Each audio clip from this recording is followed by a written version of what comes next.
School Corporation Board of School Trustees Business Meeting to order. We're here at the Administration Building. It's Tuesday, June 11th, 2019, 6:30 p.m. Let's all stand for the Pledge of Allegiance. I pledge allegiance to the flag of the United States of America and to the republic for which it stands, one nation, under God, indivisible, with liberty and justice for all. Okay, I think we're going to begin this evening with recognizing Chartwells. Good evening, everybody. We're just kind of here tonight to show you guys a few things that we've done during the school year, maybe a few different things that we did this year, and then also highlight something we're wanting to give to you guys for maybe your consideration for next school year. So there's going to be quite a few of us talking tonight. As you can see, there's quite a few of us here tonight. So we're all going to switch off a little bit, but I'll kind of tell you who's talking as we go here. So we had some culinary competitions this year at the high school using our culinary students from the Career Center. So Mr. Collins was part of that as a judge both times, and I'm actually going to turn that over to our chef, Charlie, to talk a little bit more about that. So Charlie, if you want to come on up. Okay. The first competition we did was in the fall. We had a chop style competition, which pretty much they invariably have a basket full of ingredients that they have to use. We took 3 students from the Career Center, and they went head-to-head versus one another, and the winner of the first round went to go on to the second round to compete against one another using all the ingredients. And some of those ingredients were a little strange, so they had to really be creative about how they put those together. So, and then we reprised it back in the spring to where we did a Beat the Chef competition, to where we had 2 students compete again versus one another. They had a surprise ingredient that I got to choose, and with that they had to compete versus one another to go against me, whoever had won that. The catch was whenever whoever won, they got to choose the recipe that they wanted. So for the second round it was crepes, I do remember, and it was kind of fun to see how the kids could like put on that challenge and everything else, and put things in ways that I've never seen before. But yeah, I think it was a really good way to kind of get the kids excited about food and just kind of see what they're made of and give them that chance to prove themselves. And I think they did a really, really good job. So. Charlie, I've always wondered on the Chopped show whether the contestants have secretly been told the ingredients so they know what to make. They weren't on this one. They Yeah. weren't. Okay, that was my question. No, we had to even, so Storm was part of our top competition, and Storm has been our co-op student from culinary. So he works with us daily, and he didn't even know the ingredients, even though he was asking questions. Trying to figure it out. So one of the ingredients was gummy bears. Ooh. And I know when Mr. Collins saw that, he's like, they're really going to use gummy bears in this? But they did well with it, and that was one of the secret ingredients. But Storm did win the chopped competition. So we decided with Beat Chef Charlie, we kind of played it off of Beat Bobby Flay, which is on the Food Network. We decided with that we would have Storm be promoted to one of the judges. So we would give 2 of our other students. Alex had not been in the previous competition. So Alex actually won against Shane and went against Charlie in that final competition. So they did a really good job. So That's great. It was a lot of fun, yeah. And our judges, Kristen Davis actually helped us out too from the Career Center. She was one of our judges, both times too, so. I have a standing reservation for next year with Yes. There's a democratic process. She was more than with us. If you ever need an extra judge, Yeah, we'll you got send my you number. number. Yeah, that sounds Yeah. great. But it was really fun, and the high school kids really got into it too. I was surprised, Yeah, they especially with were. the chop competition. And I think it was a way to showcase what these kids do every day at the culinary school. And they go to school with them every day, so they may not know their talents. So Storm, if you want to come up for just a minute or so, and he's going to talk to you guys about the competition briefly, and then about his co-op with us this year that he's done. Okay, first competition, me versus like 2 others. That was tough. My main problem was the gummy bears and lasagna, pre-cooked lasagna. I had no idea what I was going to do with that. I ended up just throwing noodles in and praying for the best. What did you do with the gummies? Huh? Did you melt down the gummies? I did. I made like an orange gummy bear sauce to go on top of my steak. So Gummy bear glaze. yes. But it was even better, one of the other young man, he threw the whole thing of gummies in and melted them together.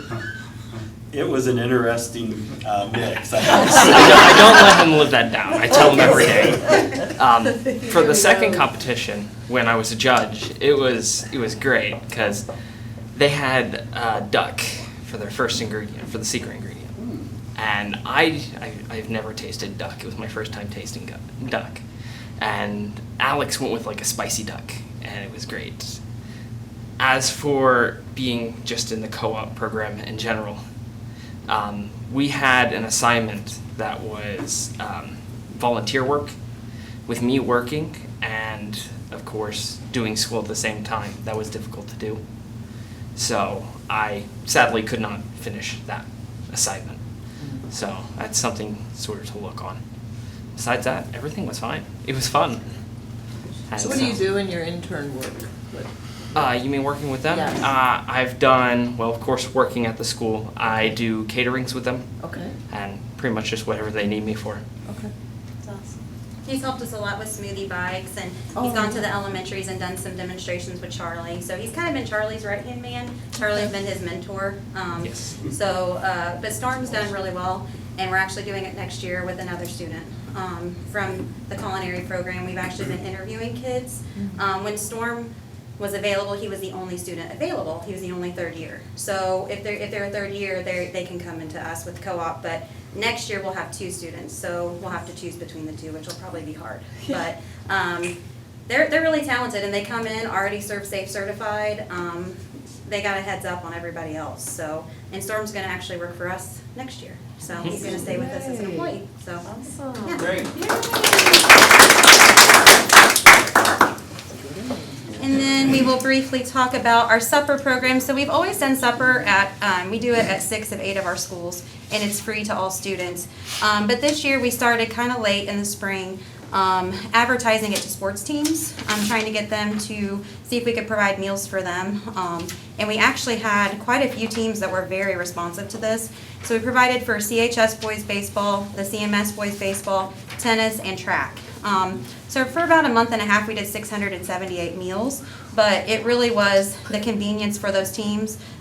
Michael Thompson came up and grabbed a cooler, took it with him down there, and they ate it. Tennis, we would take it down to the tennis courts. So these meals were free for the students to eat, and you know they were already pre-packed. We already made them for them and did things like that. So they were really excited, and I gave you guys some statements from Kelly House and Michael Thompson on the impact it had on them, and we're also working with Kelly through the summer meal program to provide meals for her for track camp right now. So Kelly's really been in contact with me a lot about any kind of meals we can get, but we'll start this off next year, starting with fall sports too, the partnership. So Do you remember how many you served at the academic team competition? There were several you served that night.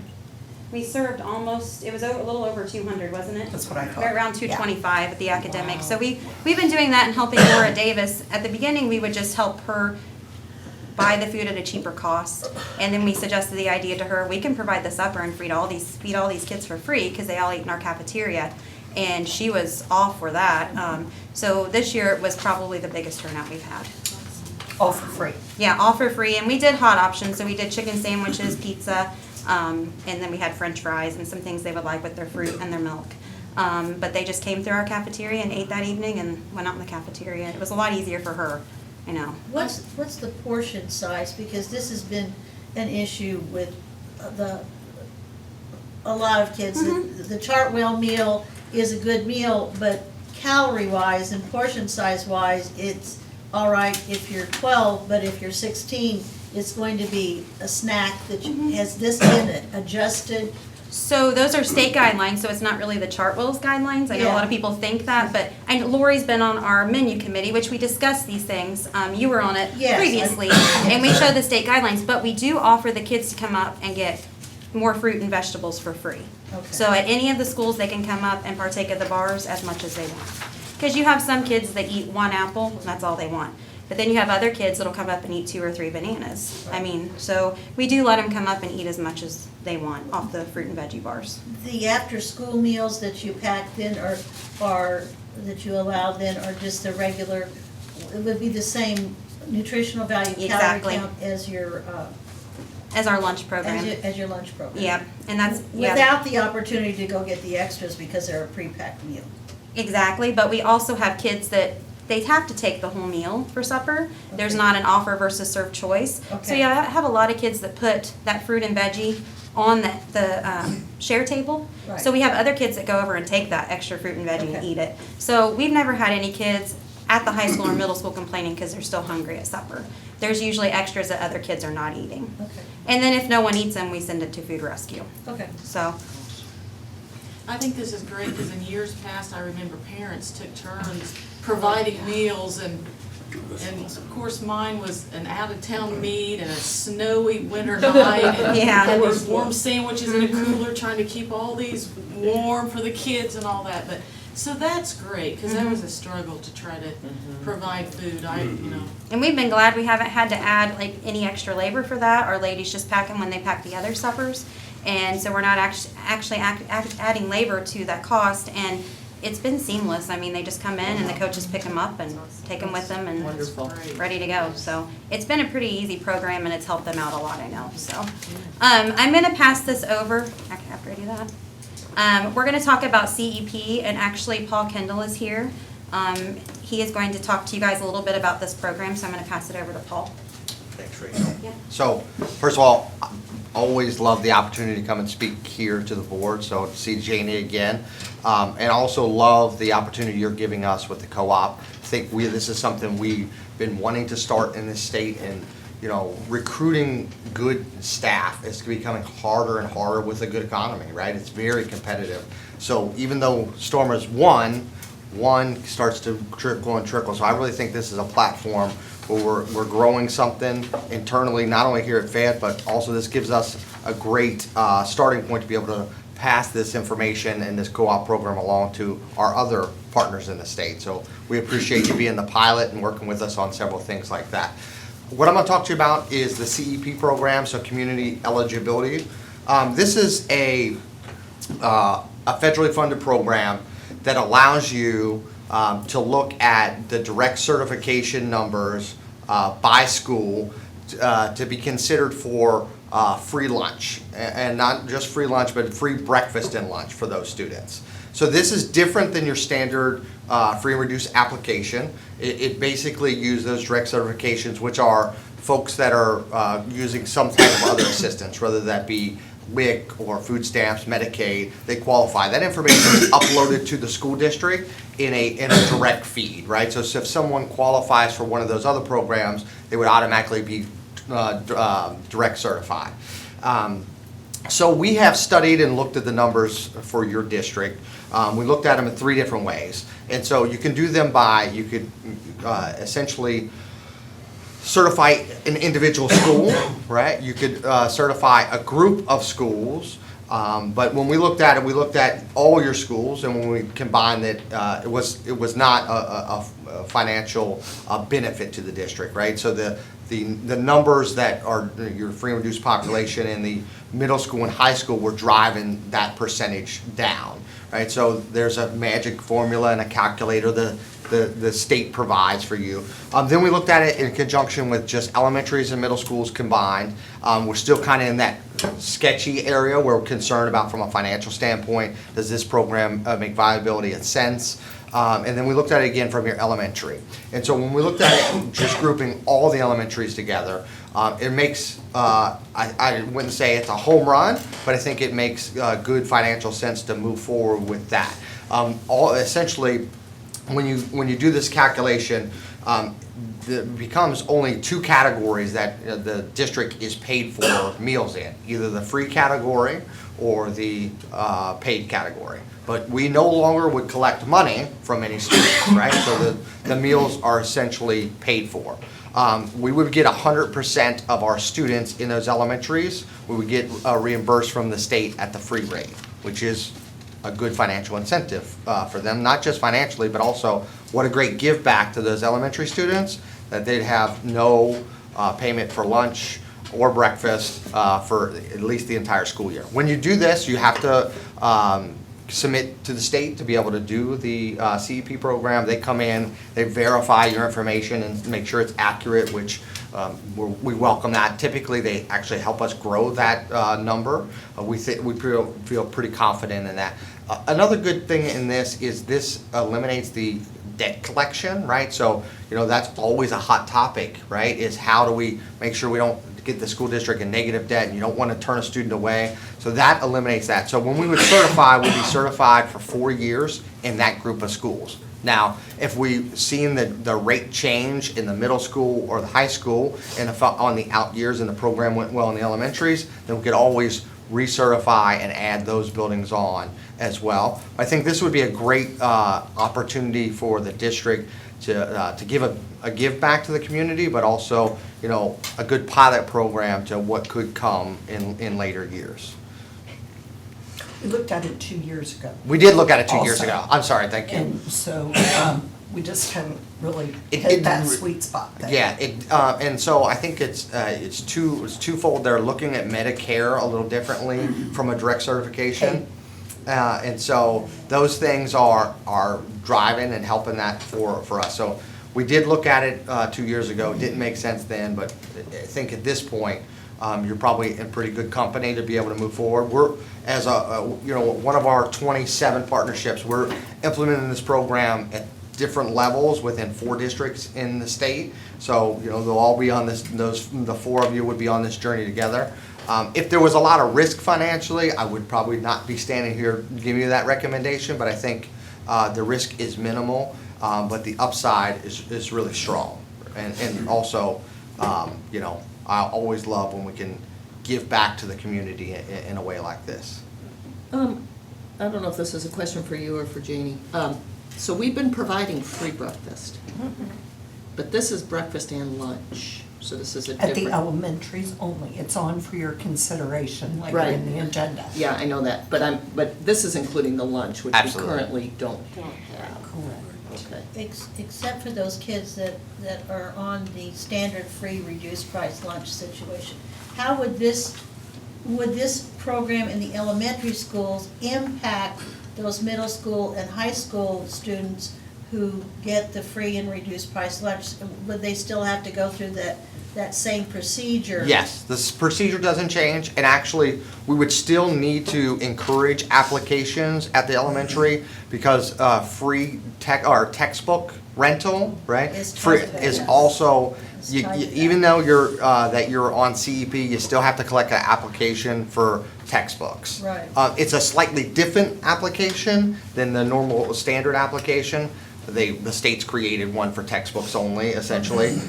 So we would still encourage that, but the same process for middle school and high school students to go through the free and reduced application would still stand as it always was. Okay.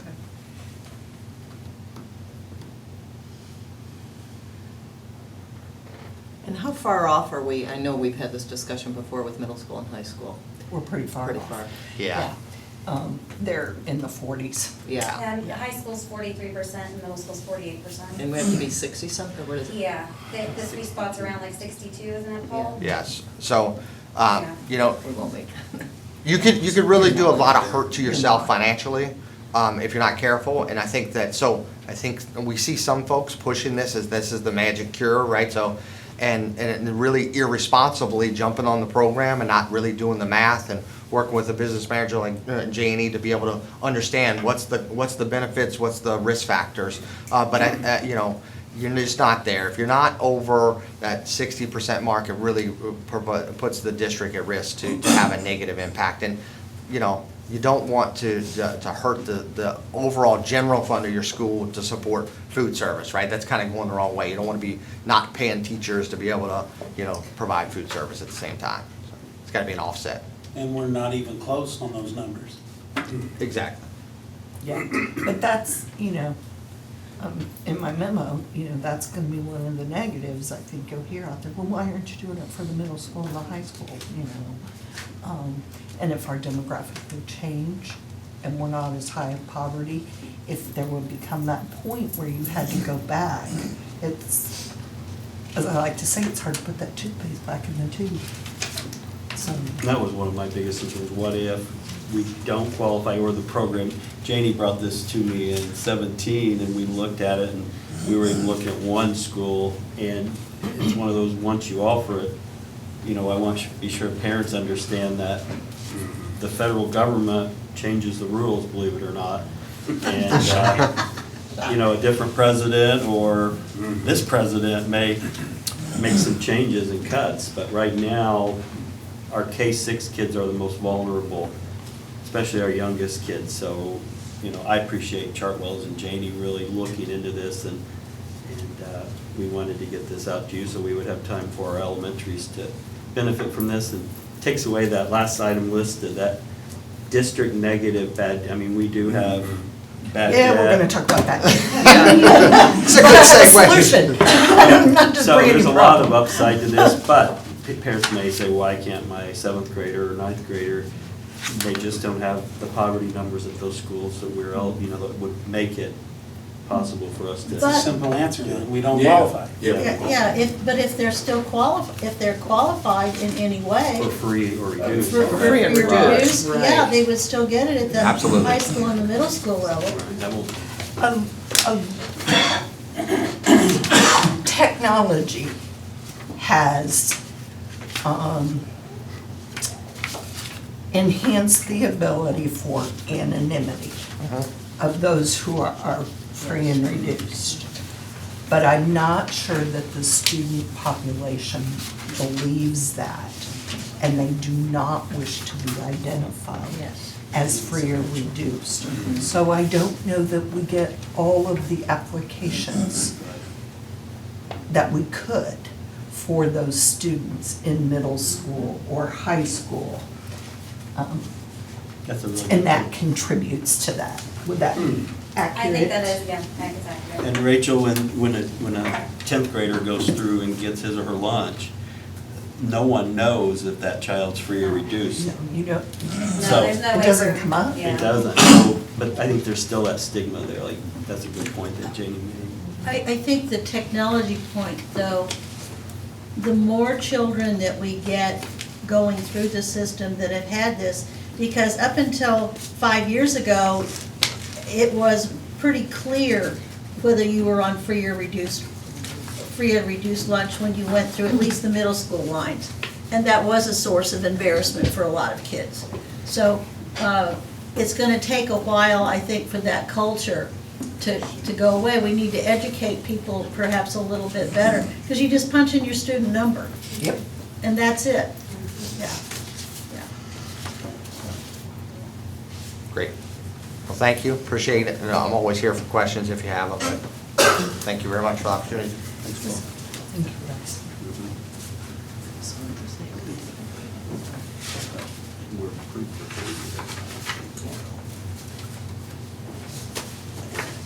Oh, that's We're it. done. Okay, I saw her going over there, wasn't sure. All right, I'd like to request a motion to approve the agenda as submitted and amended. I so moved. Thank you, Ann. Do I hear a second? Madam President, I'll second. Thank you, Chris. Any discussion? All those in favor signify by raising your hand. Opposed, same sign. Motion carries.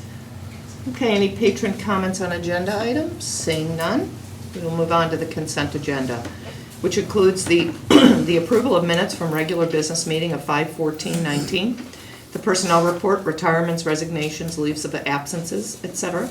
Approval of the May 2019 claims, number 53303 to 53572. The acceptance of resignation from the Fayette County Library Board. The appointment of the Fayette County Library Board. Donations, a donation of $500 from Nixon Tool Company for the WCC Precision Machine Technology Program. A grant of $2,000 from No Kid Hungry to be used for the CMS Breakfast Program. I would like to seek a motion to approve the consent agenda. I'll make that motion. Thank you, Lori. Do I hear a second? I'll second. Thank you, Mark. Any discussion?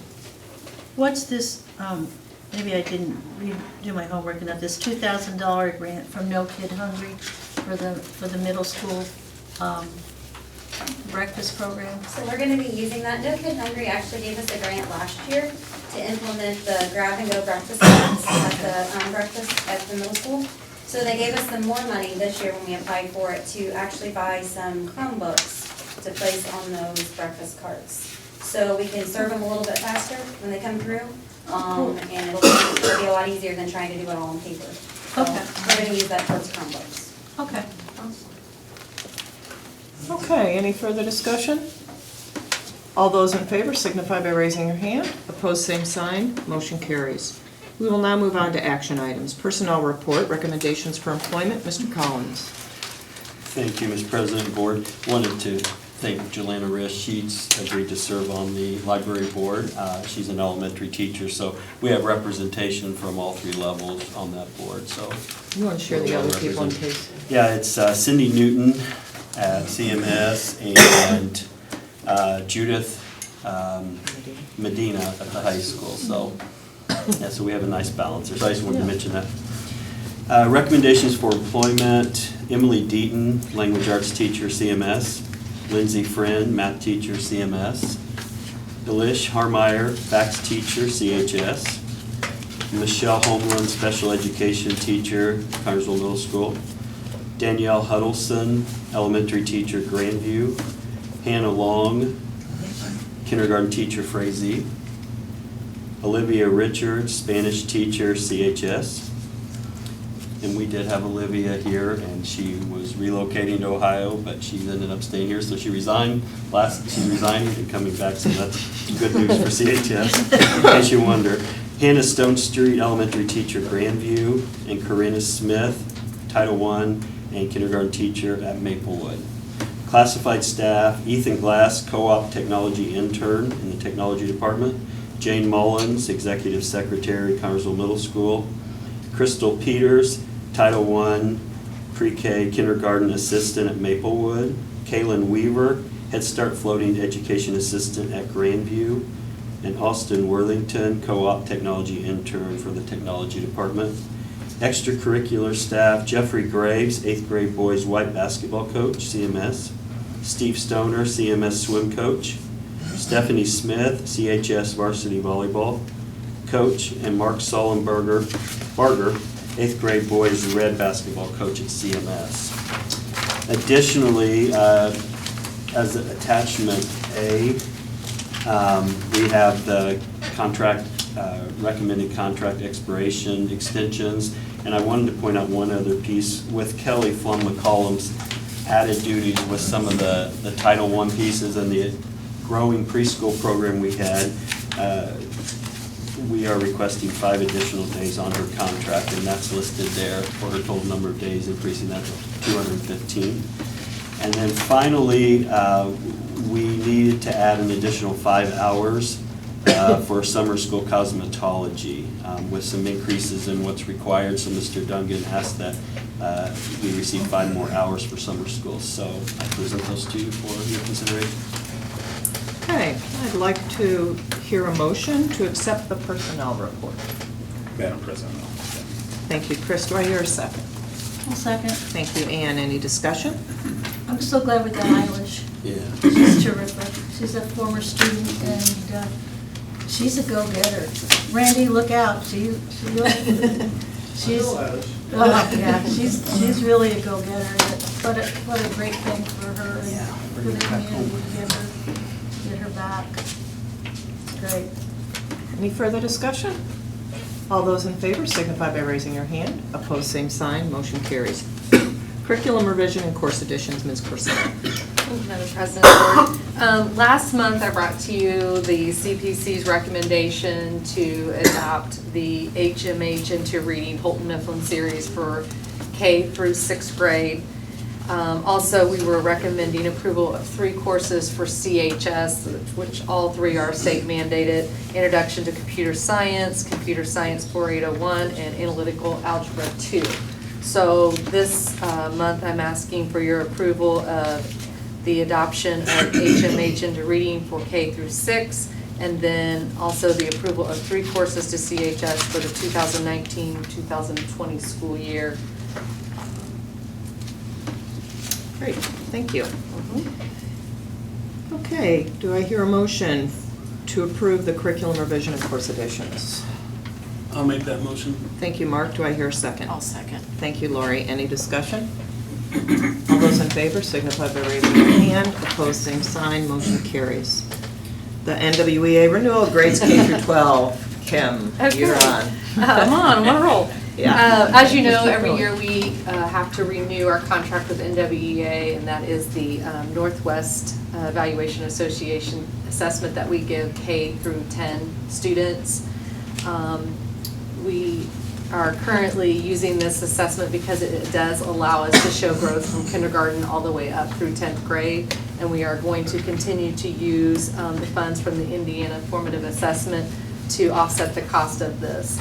So I'm just asking for your approval to continue our use and our contract with NWEA for the 2019-2020 school year.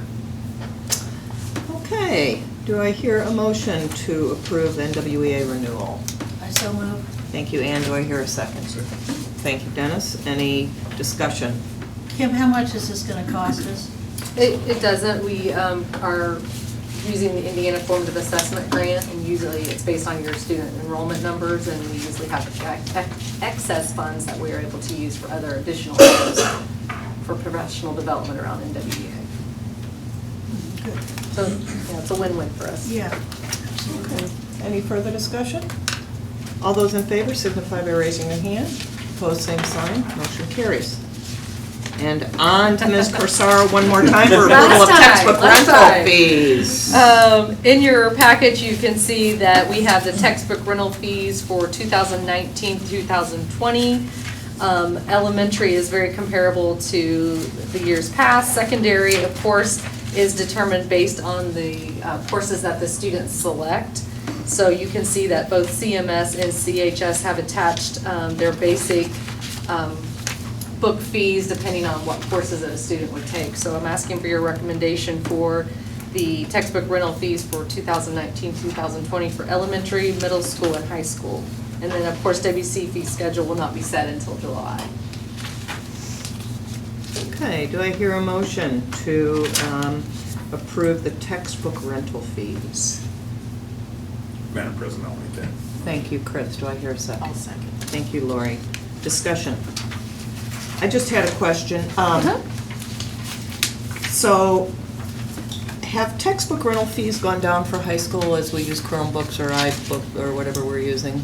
We just had this conversation, yes. They are, a lot of our teachers are using some digital resources, so Right. as we are filtering out some of the older textbooks, the textbook fees for some courses that kids select are going down because of the use of the digital resources or the resources that the teachers are using that are on the web or through the iPads or Chromebooks. Is there a fee for the Chromebooks?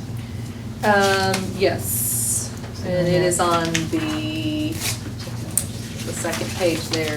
Each, The second page is CMS.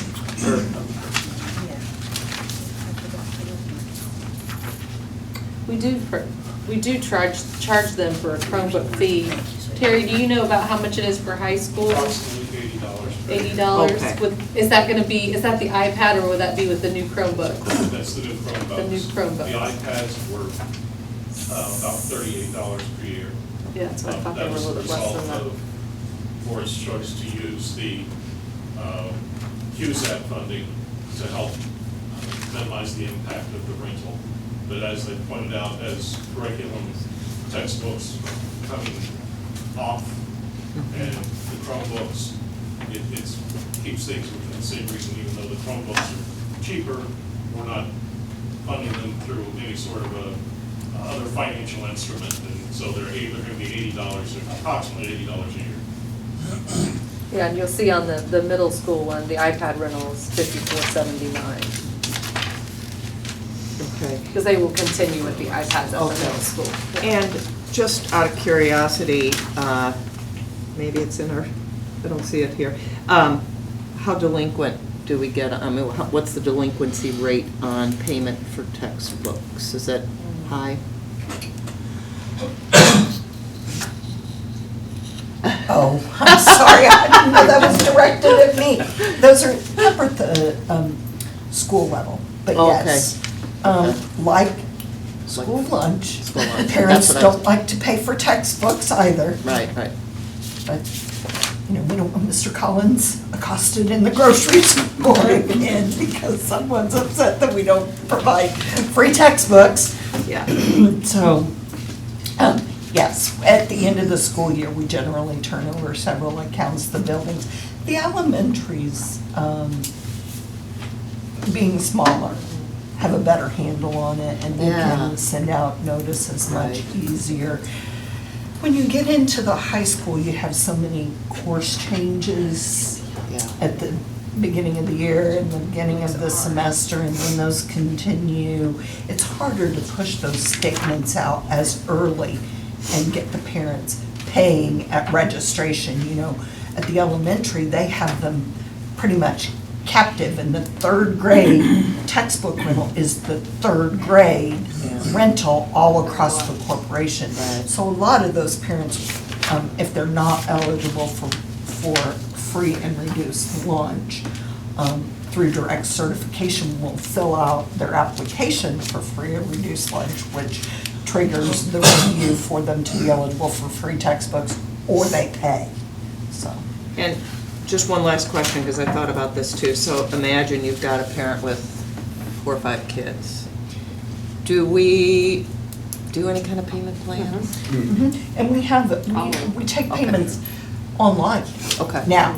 Okay. And so when the parent selects the kids to pay for, put them in the cart, they can say how much to apply Okay. to each one. It's not Wasn't aware of that. all or, Okay, great. no, but, Yeah.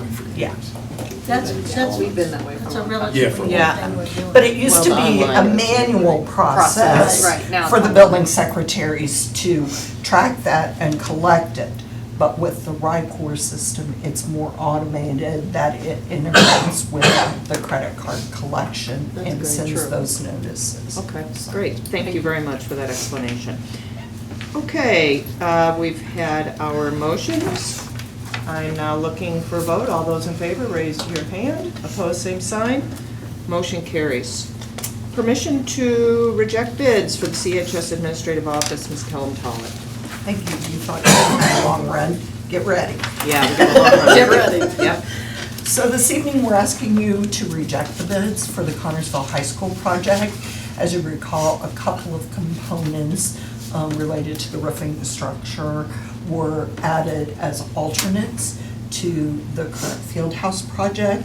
However, construction costs have increased greatly during the last 10 to 12 months, and bids came in much higher than we had anticipated them being. So in an effort to stick to what we had originally projected, we are asking that you reject these bids. What we will then try and do is work on getting the other wall to close that up, some rough-in plumbing done to get it ready, and then we'll work on an alternate plan for finishing it out at a later date. So a part of this, because we took the bids, we now need to reject the bids.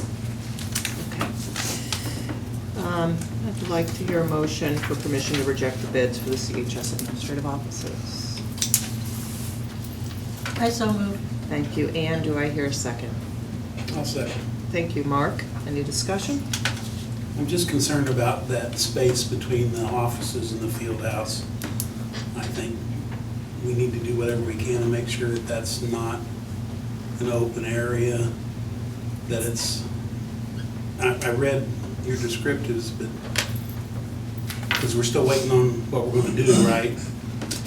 It is, I believe, Scott, you can correct me if I'm wrong, but I believe this area is behind, it's enclosed. Okay. So there's the kind of a breezeway there that will be there, but not into this area. Not- And we're not into the hoping courtyard. to No, move they'll be close. forward with parts of it. Just, it's a process. We have to reject the bids, then we have to see if potentially change orders could be done to get some components of that done. So Our when you maintenance come needs in, some of that. right, when you come into the main entrance, you'll have your first layer, the lobby, then you'll have another sets of doors where you'll enter into the main hall. Right. If you go right, you'll go into the field house. If you go left, you'll go into the hallway, into the CHS campus, into the building. but that will be closed off at that point. And then we'll have a big empty shell, that's our plan, and then we'll locally try to get that done through our Career Center students, through our maintenance team, through some local people, and hopefully save a substantial amount of money, because we'll have the shell in there with the rough-in plumbing, rough-in HVAC run, and then electricity run in there. So we have some very skilled men in our maintenance department. Good. It's just framing up the walls and drywalling and putting flooring down. So it's a little high. It was a hard pill to swallow when we opened those bids. Yeah. Yeah. Just basically The air left finishing the room. box.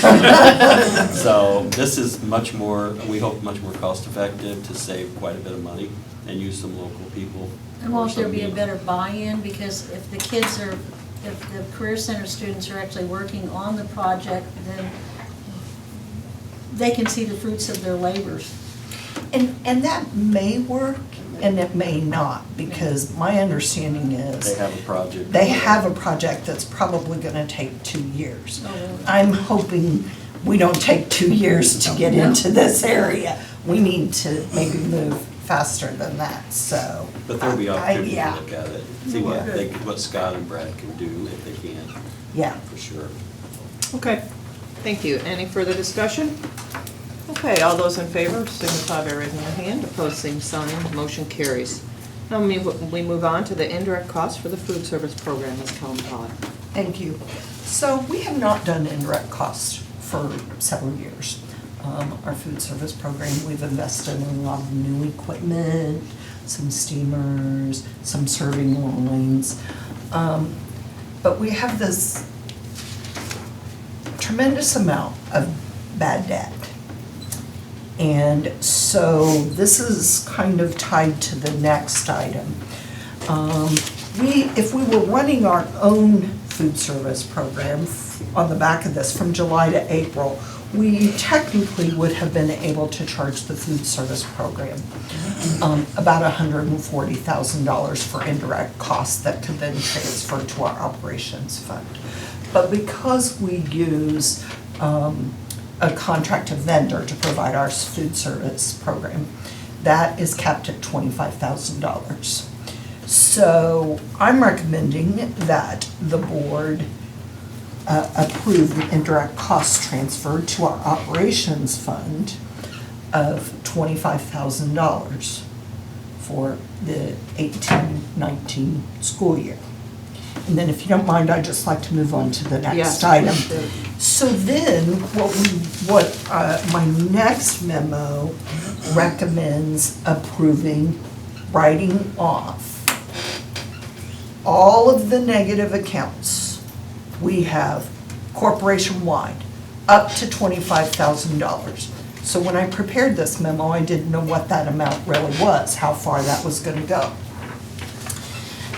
Rachel gave me that information at the end of May, after all the dust had settled. $24,990.60. Whoa, yeah. Wow. So this is a way to get everybody back to zero. And do I like it? No, because I think parents should have paid for their kids to have their meals. But it's a good business decision. It's not taking money that we did, from our operations fund and moving to pay this off. So everybody goes to zero. And then we're gonna talk about perhaps our elementary students eating lunch for free.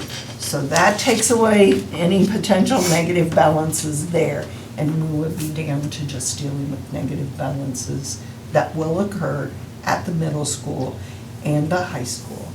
And we kind of go back, like I said, to ground zero, and we just move forward. So, Proportionately, Janie, obviously there's more elementary school students than middle school and high school. Proportionally, where do the majority of the unpaid balances come from? From the Connersville High School. The high school? Oh, yeah. Has this gotten worse over the last year or two, or Has it kind of always been that way, or? Secondary's always been higher, but, yeah. Do you have a percent of what percent of the high school food is not? Well, I don't know, I didn't bring in my. Oh, that's all right. I summary just- sheet. I'm sorry. Is this No, no, pretty no. typical, Paul, with most districts that the high school students, secondary are usually? Absolutely. Okay, It's that's what I it's a thought. systemic problem. We're trying to help and create suggestions on a national level as well. There's some states that are actually implementing those shaming laws, right, where it's illegal for the district to have a policy where they stop the negative debt, which then, well, what do you do with the negative debt? Those legislators haven't given any direction on that, which makes those states even harder to deal with, right? So you implement that legislation, but then how do we deal with the cost? They didn't figure that part in their legislation. So it is a definitely statewide and national epidemic issue. I think Janie's really creative here in her way of dealing with the negative debt, right? So I think this is a really unique way to move forward and get you to ground zero, and then with the addition of CEP, it could be a real creative solution to reducing your overall problem. Does anyone think that the lack of payment has to do with the price or not? I mean, because has it always been this And we've way? been forced to raise our prices. I know that However, we federally, did. I know that. I would say No, that. I mean, I'm just, okay, I'm gonna So go is through that- something. We live in a society now that believes everything should be free. That, and so it's partly our society today. Including And so- many of our candidates for president. Yeah, and I'm just, I don't wanna get on that political soapbox. This is a business decision, and that's why I'm recommending this. But I believe that contributes to it more than the price increase. Yeah. Well, because I would imagine, I mean, I've been sitting on this board at various times for quite a long time, and there's always been a problem at the secondary level, and the prices were lower, 12 years ago. Yeah, Yeah, $3 so- is your best deal. I mean, the meal is what, how much is it? Ours is $2.70. Yeah. $2.70. No, think where you can get a meal with unlimited fruits and vegetables for $2.70. You can't go to McDonald's for $2.70. And Jamie and I did some research of local schools, and it's partially why we did the waiver for this year to not increase at middle school or high school. And that was approved, but we're right on target with all the other area schools. So, I mean, my feeling is on that too, if you would, approve CEP, our high school and middle school students are gonna be charged the exact same price from last year. So parents are getting a break at the high school and middle school next year too. How often are parents sent notices of the delinquencies? Is there a certain? Quite often. Oh, really? Okay. There Ignore, I'm is sure. a bad debt policy or a collection policy. However, and we were gonna bring that tonight, but what we really needed to know was if we're gonna move forward with CEP at the elementary, but more specifically, if you're going to approve the new software that we want to implement, that will change some of how we communicate that out. So we expect that to be brought back, probably not in July. We need to get, if you approve the new software, we need to make sure we fully understand all of the communication capabilities through that, so. And I think what it comes down to, we all have our opinions and beliefs, but we're here for the kids. Yep. And, while this is some money that we need to use to write off, we're making sure our kids are fed and fed nutritious meals. So I can sit on that, I sleep well at night knowing that we're doing that. It's a And that's business just like decision the that's good for the CEP kids. it's going to make sure all of our elementary kids are fed nutritious meals twice a day. And to me, that's what taking care of our kids is first priority, so. Janie finds the creative ways to do this within the budgetary constraints with the state and the State Board of Accounts, and I appreciate that. But in the end, you're approving us to give everybody a clean slate, and let's go forward from here. But, yeah, we're gonna give them a clean slate, but my expectation is, at the end of next school year, those balances that rise to the level that need to be turned over to collection agency will be, because those are those students have a paid lunch for 2 reasons. One, they don't qualify for free and reduced lunch under a national program. Or number 2, they don't want their parents to fill out the application because of this myth that they're identifiable when they are not through the electronic system. So but we'll go to 0, but then going forward, Is there any, and I'm trying to think of the right word to use, any negative consequences to the student if their parents do not pay for their school lunches? currently they get an alternate meal.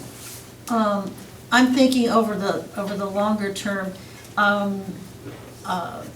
I heard a parent not from here saying that their child had a bill at the school where they were, and they were not going to be allowed to go through graduation until the bill was You paid. cannot refuse a student any right, benefit, or privilege because of unpaid debt. That, the DOE will tell you that every time.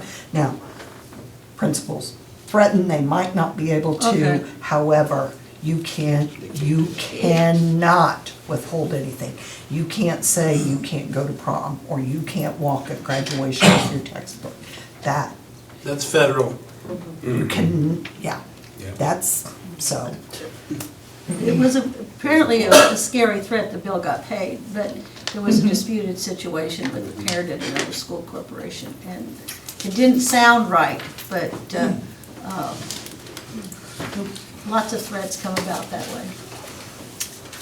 Okay, let's take these each one at a time. So do I hear a motion for approval of the indirect cost of the food service program? Madam President, I'll make that motion. Thank you, Chris. Do I hear a second? Second. Thank you, Dennis. Any further discussion?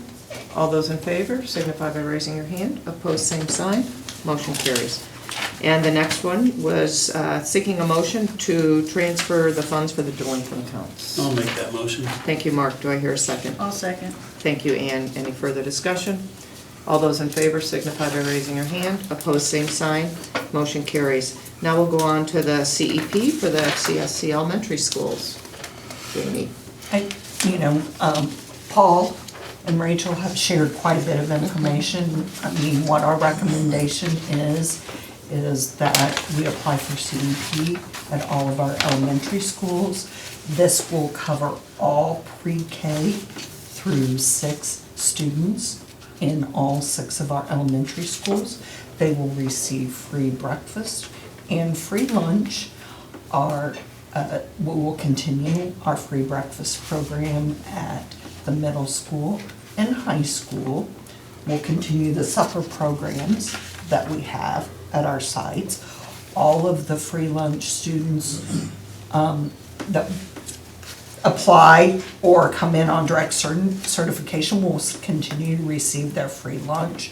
All reduced students will continue to only be charged the reduced rate at secondary. So I do feel like this is a good business decision to feed our kids and make sure that we're still being good steward of the food service funds. And that would be for this school year, right? Correct. There's some paperwork that has to be submitted to the state. They'll review it. We're unique in that, in addition, we have our Head Start program with our school, which is the unique piece. So they won't take just our direct certification rates. What they will do is they will add to that any Head Start students that do not qualify for free or reduced lunch already. So we have to provide some documentation of those students in addition to get those percentages bumped up. And they can't change it if percentages change, year 2.5. Yeah, they can, So, right, every so year. when you're, once you are certified, right, so they come in, they check those, the audit of your records to make sure you're good, that you're qualified at that reimbursement rate for 4 years. Okay, so, but they can't, yeah, so they're And not that looking at means our you numbers in the do middle of whatever, those 4 years. Unless we went back and said, let's add on the middle school Okay, or something. right, then they That would approve. change that, Got but it. those buildings are locked in for 4 school years. Thank you. But we can, you still have the opportunity to opt out, let's say after a year didn't work, you can opt out, Why would it not work? I don't think there's no reason. Just kidding. Just give me the kids are easy. Not with our percentages, but with some of those schools that are close to the 62, one school, or when they marry the schools. Yeah. They may find that you count on more students eating under this to help increase that reimbursement. They may find that that really didn't happen. Okay. Would that be accurate? That is accurate. Okay. I think this is some folks, instead of managing their costs, they go to this because they think that it's gonna automatically increase their sales, right? And so in our business, they consider sales fixes all ails, Right. but it actually works, it's contradictory because their costs continue to rise even though the revenue rises. I think we've done enough homework with Yeah. your Yeah. percentage, you're in good shape. Okay. All right, do I hear a motion to approve the community eligibility provision for our elementary schools? I'll make that motion. Thank you, Lori. I'll Do I- second. Thank you, Mark. Any further discussion? All those in favor signify by raising your hand. Opposed, same sign. Motion carries. On to the investment of school corporation funds. Janie. So this resolution, we're at year 2 now. However, going forward, we're gonna have to do this every year, as I understand it from our CD advisors. It just allows us to invest our monies out of county, should we be able to get a better rate from a bank that's not in Fayette County. It's as simple as that. All right, I'd like to hear a motion to approve the investment of school corporation funds. Madam President. Thank you, Chris. Do I hear a second? A second. Thank you, Mark. Any discussion? All those in favor signify by raising your hand. Opposed, same sign. Motion carries.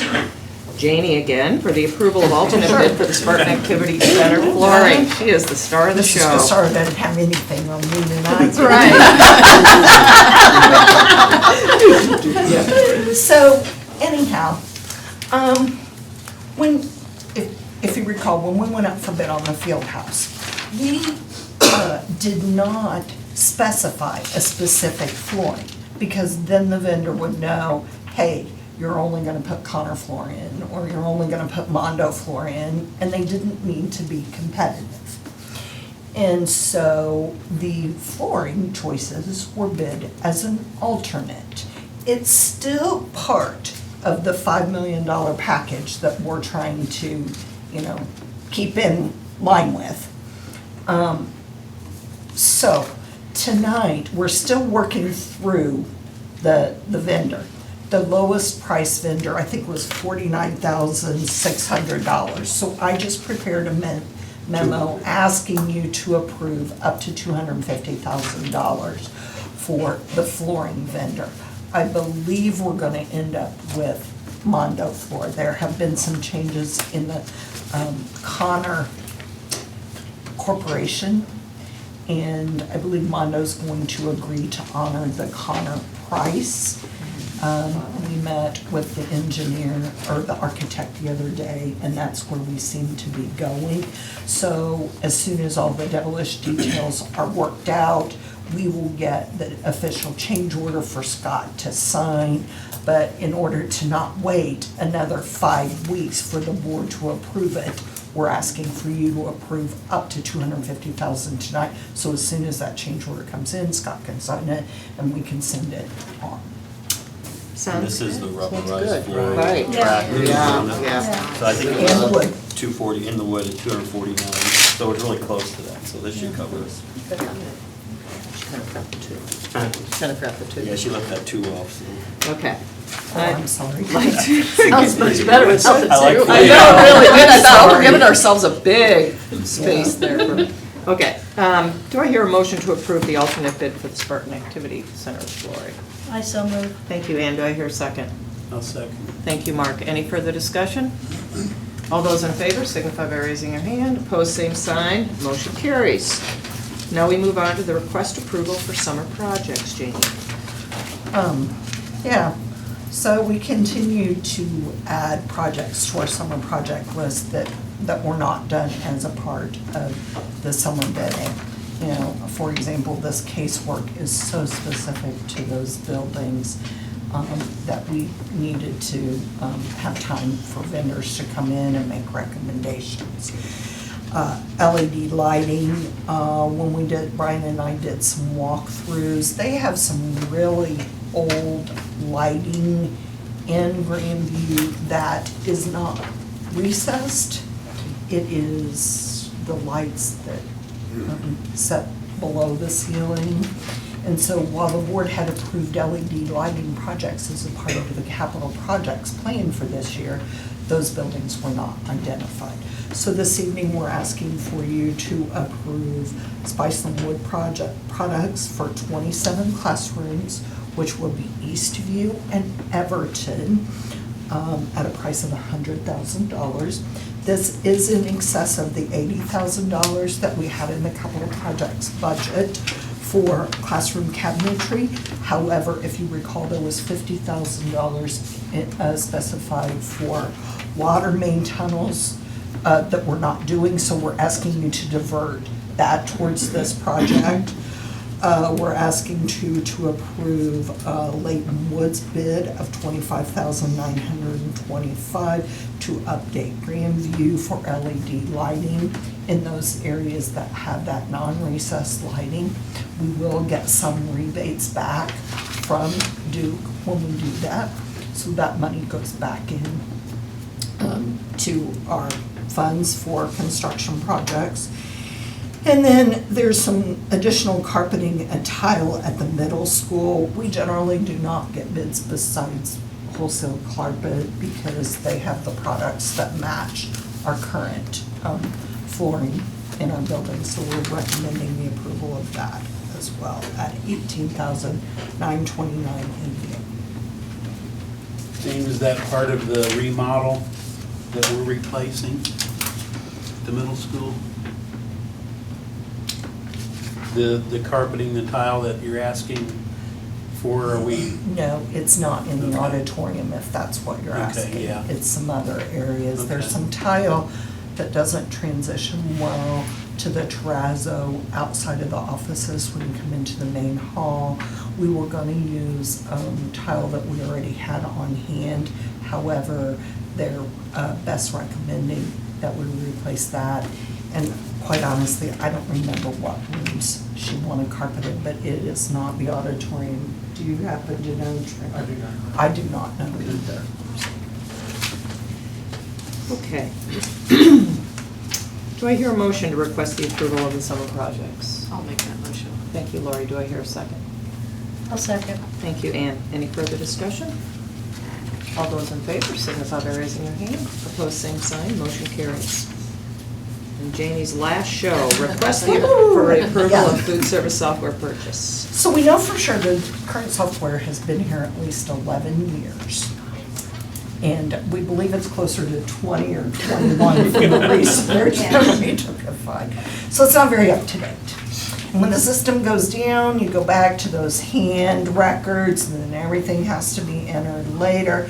There's no where you can set a date for the reports to cut off. You know, on the reports for the last day, Shannon has to start them running at the very end of the last day instead of coming in 2 days later and running them back to the month-end specific date. We're not able to utilize any communication tools with the parents through email or any phone numbers that we have. So we're looking for a system that will bring us into this century and help us. You know, there's a lot of opportunity for growth. We're gonna start small, we're gonna build on it, where we'll even be able to show what the child took Did they take an apple, or did they take a banana? Did they take the pizza choice for the day, or did they take the peanut butter sandwich? So now we're not gonna start with all that. We've got to get the system up and running, and then we'll be able to add those layers as we go to provide us better details of what our kiddos like and what they're not selecting, so we can modify our menus to meet that. So this is just really gonna be a great tool for us.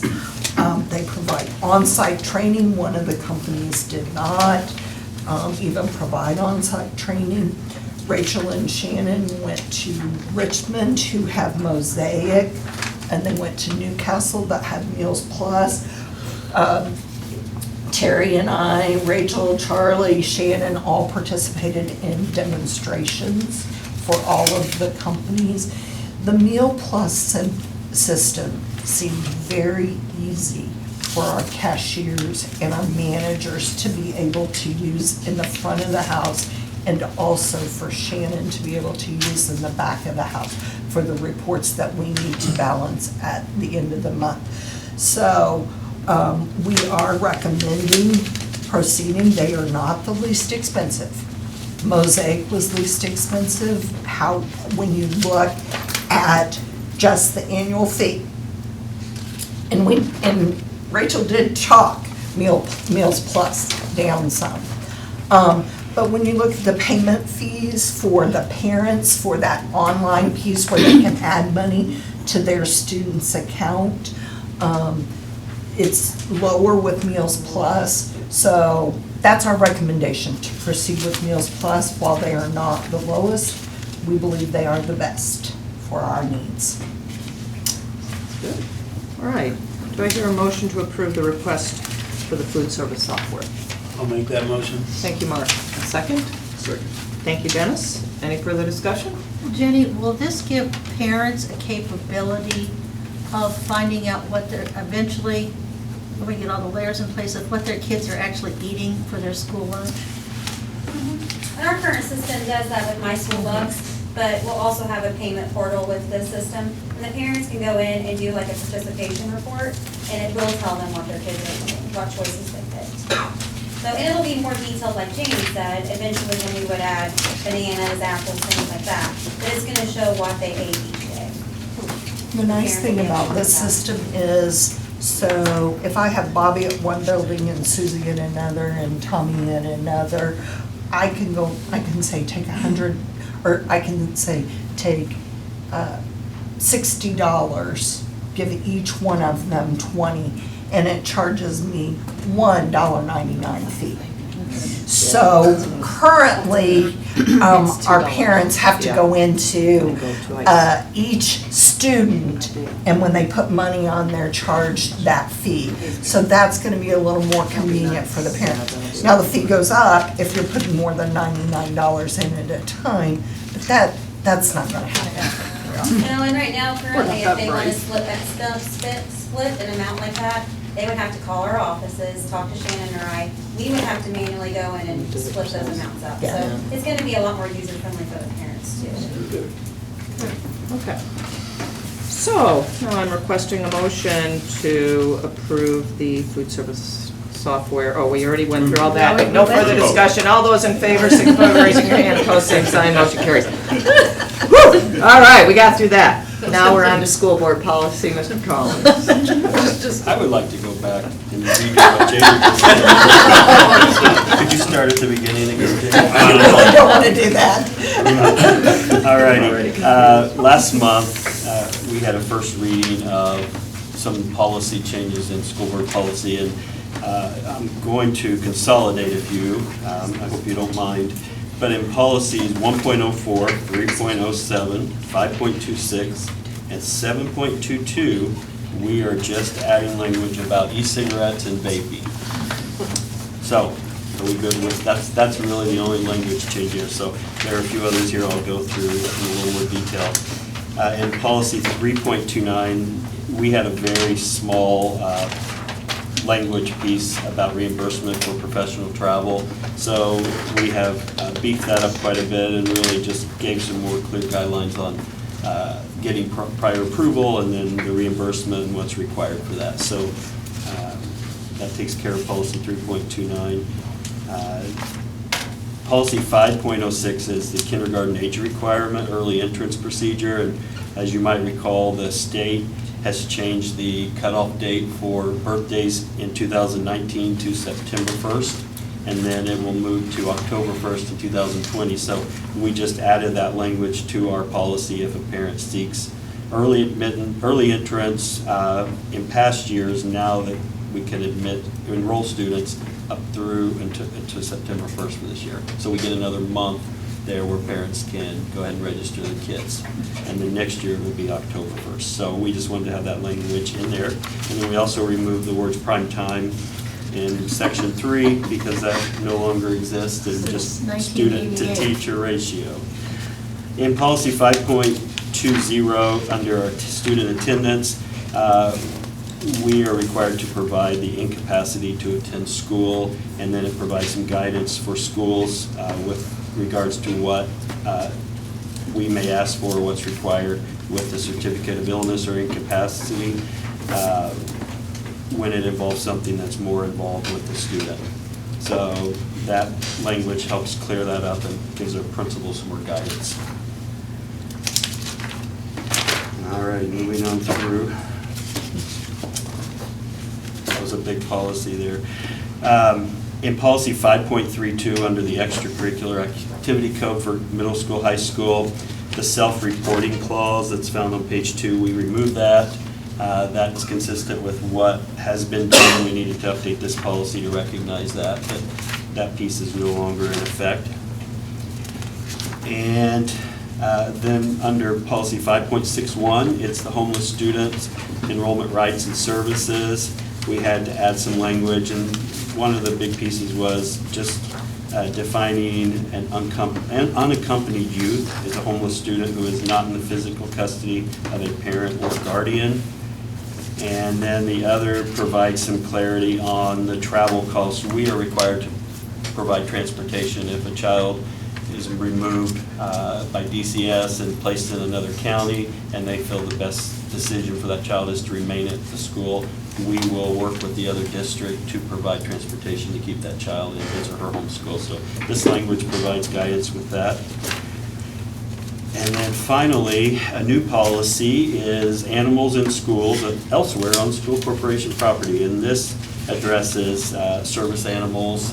And this was prompted by our CHS Life Skills class where they're wanting to bring a dog in as part of the school next year. And I believe he's going home with Mr. Judd every night, is that correct? No, okay, cute dog. So in. Oh, come on, you know you want to take home Molly. The pony's going on the pony. Yes, but we do, it does provide guidance for the service animals and or therapy animals that may be used along with what's required to make sure that they're up to date with all their shots and different pieces with the veterinarian.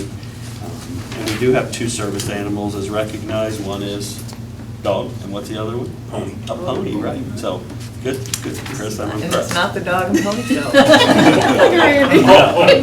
But what about Charlotte? Yes. Gosh, you put tarantulas in there, yes. Tarantulas are not service animals. All right. Not yet. So Okay. that's it. Thank you. I am looking to hear a motion to approve the school board policies outlined by Mr. Collins. Just not going to go through them. Madam President, I so. Thank you, Chris. Do I hear a second? I'll second. Thank you, Ann. Any further discussion? All those in favor signify by raising your hand. Opposed, same sign. Motion carries.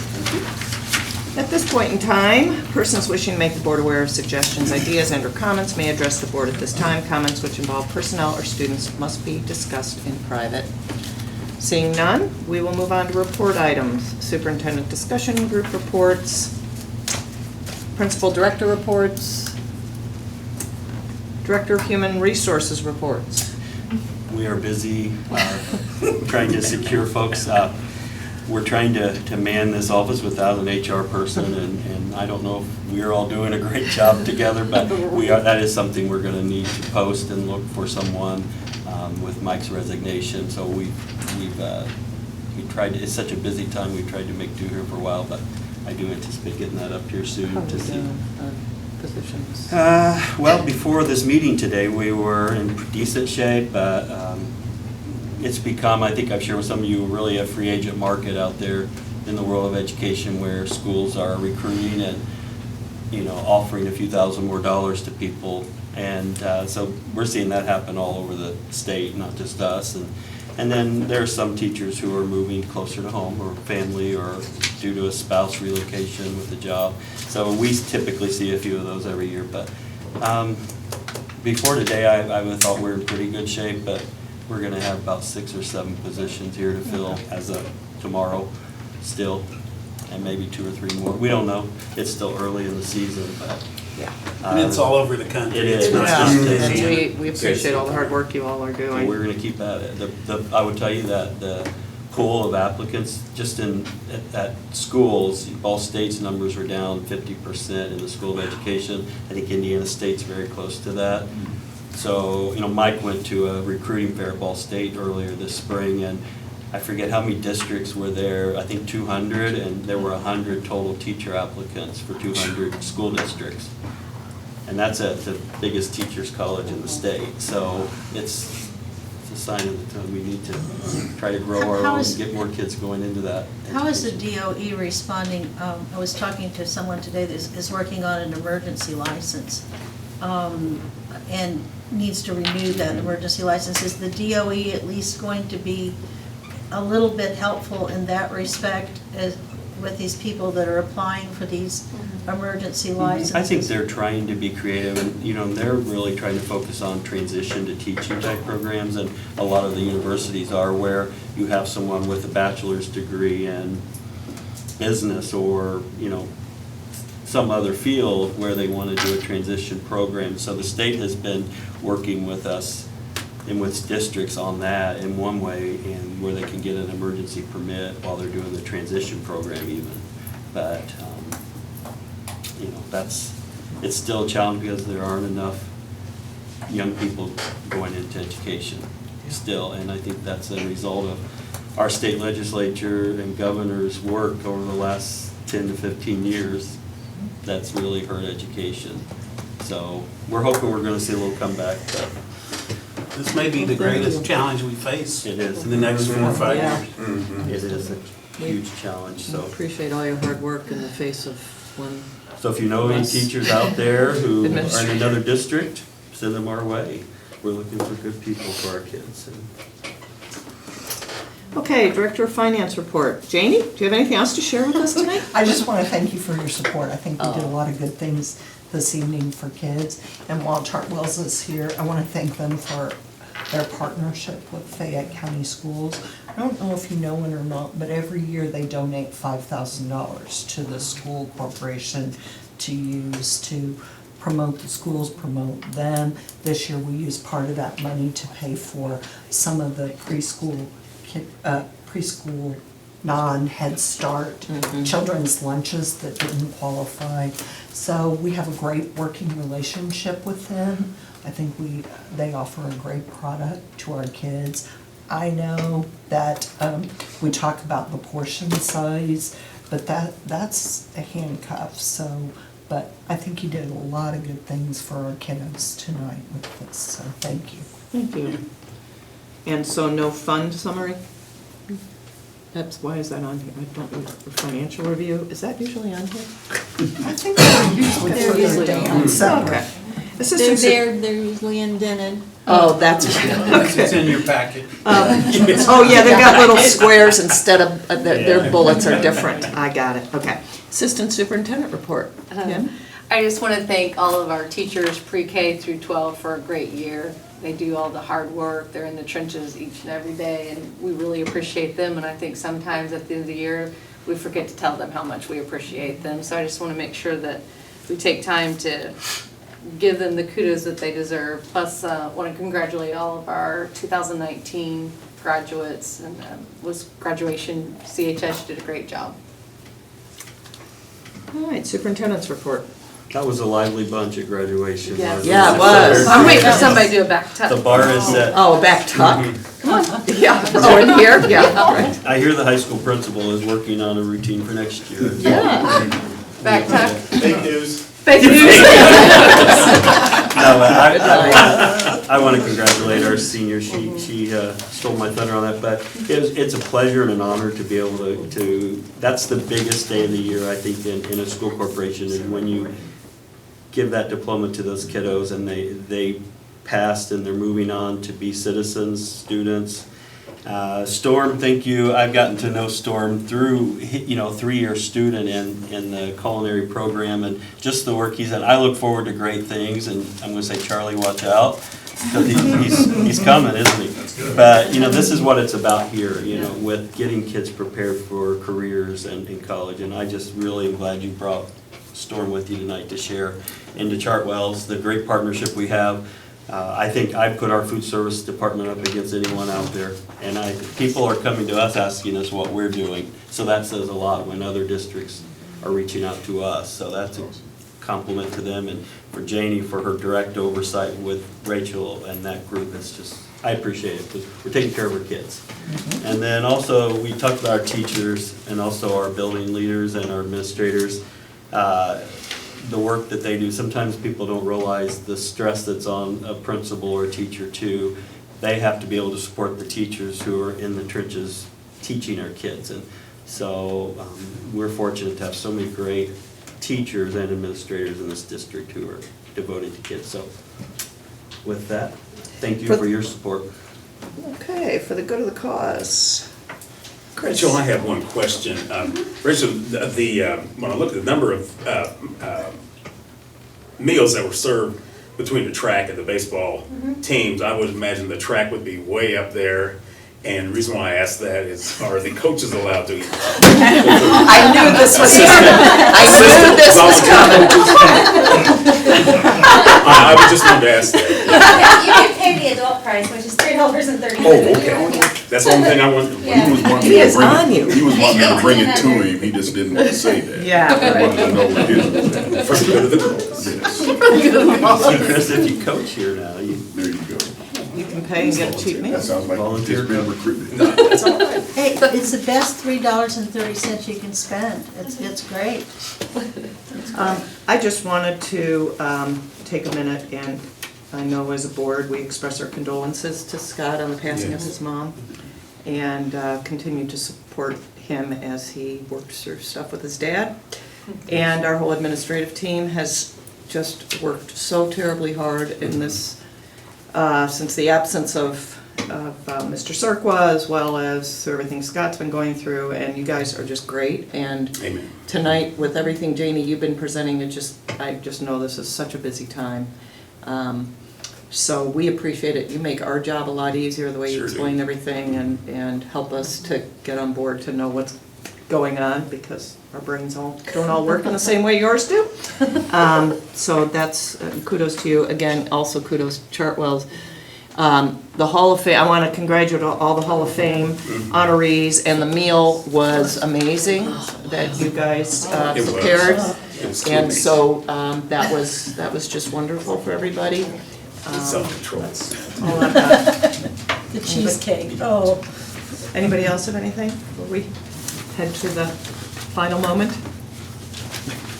Okay. I'm going to ask for a motion to adjourn. Mark's job. He's not here. Uh-oh. I'll make that motion. Okay. Do I hear a second? Second. Thank you, Dennis. All those in favor signify by raising your hand. Opposed, same sign. Meeting adjourned.